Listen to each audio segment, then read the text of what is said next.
ನನಗೆ ಆಶ್ಚರ್ಯ ಮತ್ತು ಆಘಾತ ಆಗಿದ್ದು ಪುನೀತ್ ಕೆರೆಹಳ್ಳಿಯವರನ್ನ ಬಂಧಿಸಿದ ಕಾರಣ.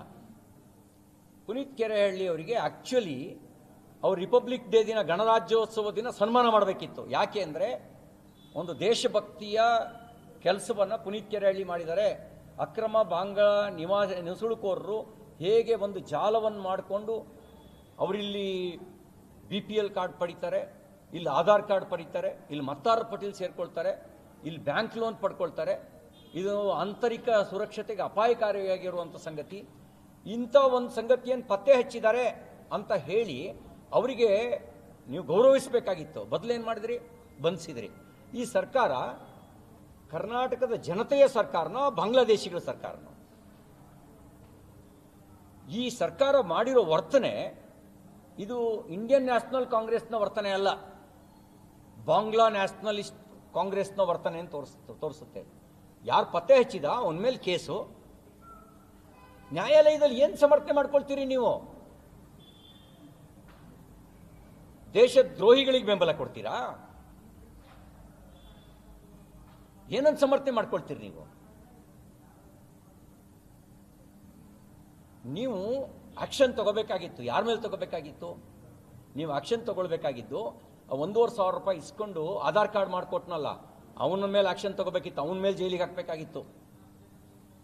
ಲಂಚ ತಗೊಂಡು BPL ಕಾರ್ಡ್ ಕೊಟ್ಟಿದ್ದಾನಲ್ಲ ಅವನಿಗೆ ಮೇಲೆ ಆಕ್ಷನ್ ತಗೊಳ್ಬೇಕಾಗಿತ್ತು.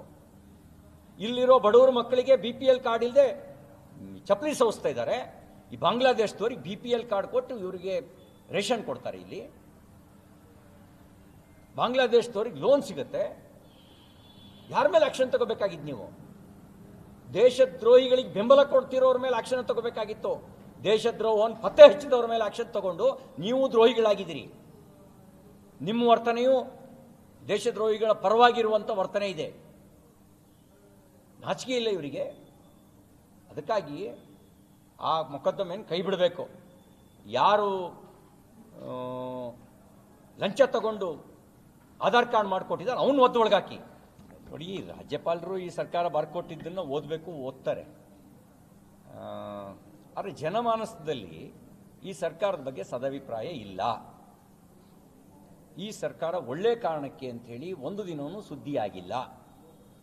ಭ್ರಷ್ಟಾಚಾರ, ಬೆಲೆ ಏರಿಕೆ, ರೈತರ ಆತ್ಮಹತ್ಯೆ, ಅತ್ಯಾಚಾರ, ಪ್ರಾಮಾಣಿಕ ಅಧಿಕಾರಿಗಳ ಆತ್ಮಹತ್ಯೆ, ಅಧಿಕಾರಿಗಳ ರಾಸಲೀಲೆ, ಇಂಥ ಕೆಟ್ಟ ಕಾರಣಕ್ಕೆ ಈ ಸರ್ಕಾರ ಸುದ್ದಿ ಆಗ್ತಾ ಇದೆ. ಹಾಗಾಗಿ ಏನು ಹೇಳಿದ್ರು ಜನರ ಮನಸ್ಸಿನಲ್ಲಿ ಇರೋದನ್ನು ಬದಲಾಯಿಸೋಕ್ಕಾಗಲ್ಲ. ಇವರು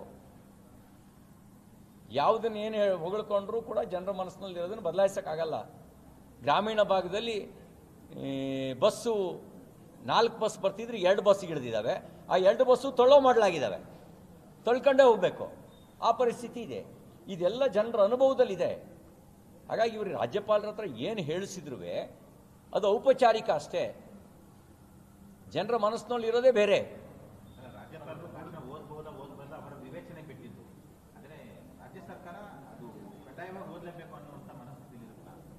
ಹೇಳಿಸ್ಬೋದು, ಹೇಳಿಸದೇ ಇರ್ಬೋದು, ಅದು ಪ್ರಶ್ನೆ ಬೇರೆ. ಆದರೆ ಜನಾಭಿಪ್ರಾಯನ ಬದಲಾಯಿಸೋಕ್ಕಾಗಲ್ಲ. ರಾಜ್ಯಪಾಲರ ಹತ್ರ ಏನೇ ಹೇಳಿಸಿದ್ರು ಜನಾಭಿಪ್ರಾಯನ ಬದಲಾಯಿಸೋಕ್ಕಾಗಲ್ಲ.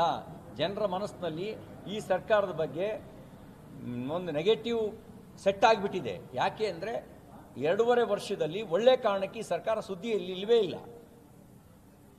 ಉಡುಪಿಯಲ್ಲಿ ಜಿಲ್ಲಾಧಿಕಾರಿ ಪರ್ಯಾಯ ಮಠ ಸಂದರ್ಭದಲ್ಲಿ ಭಗವದ್ಗೀತೆ ಹಾಸಲು ಅನ್ನುವಂಥ ವಿಚಾರಕ್ಕೆ ಅವನು ಸಸ್ಪೆಂಡ್ ಮಾಡಿ ಅಂತ ಅಲ್ಲಿನ ಒತ್ತಾಯ ಮಾಡಿದ್ದಾರೆ DK ಶಿವಕುಮಾರ್ ಅವರಿಗೆ ಮತ್ತು CS ಅವರು.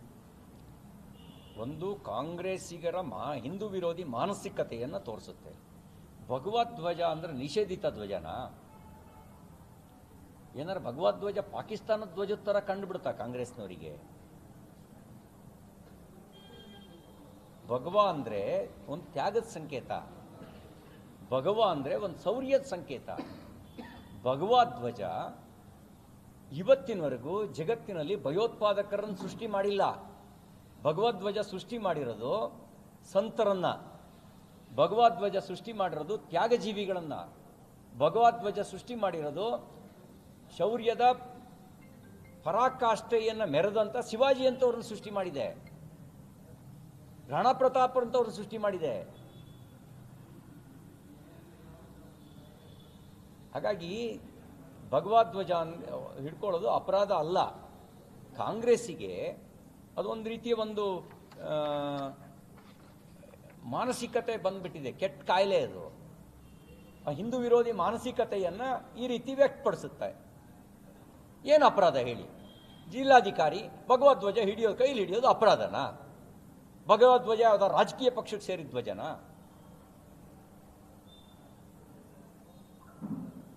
ಹಾಗಿದ್ರೆ ಹೇಳಿ, ಭಗವಧ್ವಜ ಇರುವ ಯಾವುದೇ ಸಭೆಯಲ್ಲಿ ನಾವು ಕಾಂಗ್ರೆಸ್ಸಿಗರು ಪಾಲ್ಗೊಳ್ಳೋದಿಲ್ಲ, ನಮ್ಗೆ ಹಿಂದೂ ವೋಟ್ ಬೇಡ ಅಂತ ಹೇಳಿ.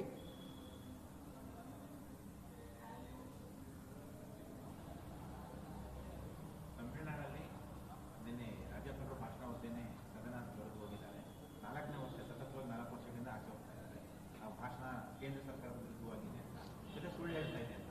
ಕೇರಳದಲ್ಲಿ ಕೇಂದ್ರದ ವಿರುದ್ಧ ಇರುವಂತಹ ಅಂಶಗಳನ್ನ ಕೈ ಬಿಟ್ಟು ಕೆಲವು ಮಾರ್ಪಾಡು ಮಾಡಿ ರಾಜ್ಯಪಾಲರು ಭಾಷಣ ಓದಿದ್ದಾರೆ. ಸೊ ಅಲ್ಲಿ ರಾಜ್ಯಪಾಲರು ಸರ್ಕಾರಗಳ ನಡುವೆ ಸಂಘರ್ಷ ಪ್ರತಿ ವರ್ಷವೂ ಕೂಡ ಕಾಣಿಸ್ಬಿಡುತ್ತೆ. ನಮ್ಮ ರಾಜ್ಯ ಹೋಲಿಸ್ಕೊಂಡ್ರೆ ಏನ್ ಹೇಳ್ತೀರಿ? ಏನಂದ್ರೆ ನೋಡಿ, ನಾವೆಲ್ಲ ಒಂದು ಸಂವಿಧಾನದ ಛತ್ರಛಾಯೆಯ ಅಡಿಯಲ್ಲಿ ಒಟ್ಟಾಗಿ ಇದ್ದೀವಿ, ಅದನ್ನು ಅರ್ಥ ಮಾಡ್ಕೊಂಡ್ಲಿ ಮೊದಲು. ಇಲ್ಲಿ ಪ್ರತಿಯೊಂದಕ್ಕೂ ಸಂಘರ್ಷದ ಮನೋಭಾವನೆಯನ್ನು ಬಿಟ್ಟು ಸೌಹಾರ್ದತೆ, ಸಹಕಾರ ತತ್ವವನ್ನು ಅಳವಡಿಸ್ಕೊಂಡ್ಲಿ. ಸುಳ್ಳು ಹೇಳೋದನ್ನು ನಿಲ್ಲಿಸ್ಲಿ. ಮಾತೆತ್ತಿದ್ರು ಸುಳ್ಳು ಹೇಳ್ತಾರೆ. ಕರ್ನಾಟಕಕ್ಕೆ ತೆರಿಗೆ ವಂಚನೆ ಅಂತಾರೆ. ನನ್ನ ಪಟ್ಟಿ ಇದೆ, ಓದ್ಲಾ? ಕರ್ನಾಟಕಕ್ಕೆ UPA 10 ವರ್ಷದಲ್ಲಿ 81,791 ಕೋಟಿ ಕೊಡ್ತು. 81,791 ಕೋಟಿ. ಯಾರು? UPA ಅಂದರೆ Congress party. Manmohan Singh was prime minister. ಆಗ ಕೊಟ್ಟಿದ್ದು 10 ವರ್ಷಕ್ಕೆ 81,791 ಕೋಟಿ. ಸರಾಸರಿ ತಗೊಂಡ್ರೆ ಒಂದು ವರ್ಷಕ್ಕೆ 8,200 ಕೋಟಿ ಒಂದು ವರ್ಷಕ್ಕೆ. ಈಗ ನರೇಂದ್ರ ಮೋದಿಯವರು BJP ಸರ್ಕಾರ ಬಂದ ಮೇಲೆ ಕರ್ನಾಟಕಕ್ಕೆ ಕೊಟ್ಟಿರೋದು 10 ವರ್ಷದಲ್ಲಿ 3,29,974 ಕೋಟಿ. ಮಾನ್ಯ ಮುಖ್ಯಮಂತ್ರಿ ಸಿದ್ದರಾಮಯ್ಯನವರ ಕೇಳಿಸ್ಕೊಳ್ಳಿ, 3,29,974 ಕೋಟಿ. ಯಾವ್ದು ಹೆಚ್ಚು? 81,000 ಕೋಟಿ ಹೆಚ್ಚು, 3,29,974 ಕೋಟಿ ಹೆಚ್ಚು. 1ನೇ ಕ್ಲಾಸ್ 2ನೇ ಕ್ಲಾಸ್ ಮಕ್ಕಳಿಗೂ ಕೊಡೋದು ಕಳಿಯೋದು ಲೆಕ್ಕ ಬರೀರಿ ಅಂದರೆ ಅವೇ ಸುಲಭದಲ್ಲಿ ಹೇಳ್ತವೆ. ಏನು PhD ಮಾಡಬೇಕಾಗಿಲ್ಲ ಇದಕ್ಕೆ, ಅಥವಾ ಮ್ಯಾಥಮೆಟಿಷಿಯನ್ ಆಗಬೇಕಾಗಿಲ್ಲ. ಸಿಂಪಲ್ ಲೆಕ್ಕಾಚಾರ ಗೊತ್ತಾದರೂ ಸಾಕು. ಅದು ಗೊತ್ತಾಗಲಿಲ್ಲ ಅಂದರೆ ನಾವೇ ಒಂದು ಕ್ಯಾಲ್ಕುಲೇಟರ್ ಕೊಡಿಸ್ತೀವಿ.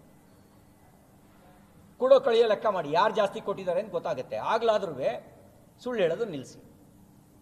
ಇನ್ನು ಈ ವರ್ಷದಲ್ಲಿ ಟ್ಯಾಕ್ಸ್ ಡೆವಲ್ಯೂಷನ್ನು ನಮಗೆ ಅಲೋಕೇಟ್ ಮಾಡಿರೋದು 51,876 ಕೋಟಿ ಕರ್ನಾಟಕಕ್ಕೆ. ಬಜೆಟೆಡ್ ಫಾರ್ ಕರ್ನಾಟಕ 25-26 ಈ 25-26ನೇ ಸಾಲಿಗೆ ಕೊಟ್ಟಿರೋದು. ಈಗ ರಿಲೀಸ್ ಆಗಿರೋದು 34,156 ಕೋಟಿ. ಹಿಂಗಿದ್ದಾಗ ಸುಳ್ಳು ಯಾಕೆ ಹೇಳ್ತೀರಿ? ಕಣ್ಣಿಗೆ ಕಾಣ್ತಾವಲ್ಲ, ರಾಷ್ಟ್ರೀಯ ಹೆದ್ದಾರಿಗಳು ಎಷ್ಟು ಕೆಲಸ ಆಗ್ತಿದ್ದಾವೆ, ರೈಲ್ವೆ ಯೋಜನೆಯಲ್ಲಿ ಎಷ್ಟು ಕೆಲಸ ಆಗ್ತಾ ಇದ್ದಾವೆ, ಹಾರ್ಬರಲ್ಲಿ ಏನು ಕೆಲಸ ಆಗ್ತಾ ಇದೆ, ಕಣ್ಣಿಗೆ ಕಾಣುತ್ತಲ್ಲ. BBG ರಾಮ್ಜಿ ಬಗ್ಗೆ ಏನು ಅಪಪ್ರಚಾರ ನಡೀತಾ ಇದೆಯಲ್ಲ, ಅಪಪ್ರಚಾರದ ನಡುವೆ ಈ ಸುಳ್ಳು ಊರೆಲ್ಲ ಸುತ್ತಾಡುತ್ತೆ. ಮುಂಚೆ ಈ ಕಾಂಗ್ರೆಸ್ನ ಅಪಪ್ರಚಾರ, ಅದಕ್ಕೆ ಮುಂಚೆ ಸುಳ್ಳು ಸುತ್ತಾಡೋದು ನಿಜ, ಆದರೆ ಸತ್ಯ ಹೊಸಲು ದಾಟಿದ ಮೇಲೆ ಸುಳ್ಳು ಮೂಲೆ ಸೇರಲೇಬೇಕು. ಅದಕ್ಕೆ ಸತ್ಯ ಏನು ಅಂತ ತಿಳಿಸೋದಕ್ಕೆ ಅವ್ರು ಬರ್ತಿದ್ದಾರೆ, ಅದನ್ನು ತಿಳಿಸೋದಕ್ಕೆ ಬರ್ತಿದ್ದಾರೆ. ನಾಳೆ ಒಂದು ವರ್ಕ್ಶಾಪು ಇಟ್ಕೊಂಡಿದ್ದಾರೆ. ನಮ್ಮ ಶಾಸಕರು, ನಮ್ಮ ಪಕ್ಷದ ಪ್ರಮುಖರುಗಳು, ಎರಡೂ ಪಕ್ಷಗಳು NDA ಅನ್ನೋರು ಅರ್ಥ ಮಾಡ್ಕೊಂಡ್ರೆ ಆಮೇಲೆ ಉಳಿದೋದನ್ನು ಜನರ ನಡುವೆ ಹೇಳೋದು ಸುಲಭ. ಇಲ್ಲಾಂದ್ರೆ ಇವ್ರು ಸುಳ್ಳೇ ಸತ್ಯ ಅಂತ ಅನ್ಕೋಬಾರ್ದಲ್ಲ ಜನ, ಇವ್ರು ಸುಳ್ಳನ್ನೇ ಸತ್ಯ ಅಂತ ಅನ್ಕೋಬಾರ್ದಲ್ಲ.